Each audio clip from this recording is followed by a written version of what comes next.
জান্নাতে ঢুকবে, জান্নাতীরা যখন জান্নাতে ঢুকবে, আল্লাহ তাআলা প্রশ্ন করবেন, ও জান্নাতীরা, এই কোরআনে যত নাজ নেয়ামতের বর্ণনা দিয়েছিলাম তার সবগুলো কি তোমরা পাই টু পাই বুঝে পেয়েছো?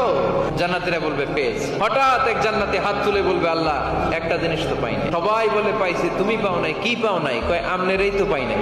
সব দেখলাম, সব খাইলাম, সব দেখলাম, কিন্তু আপনারা তো দেখলাম না।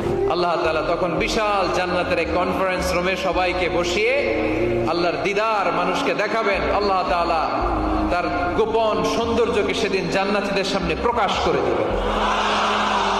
আল্লাহর হাবিব বসবেন ওই কনফারেন্স রুমে সবার সামনে। আল্লাহর হাবিবের পেছনে বসবে অন্যান্য নবীরা।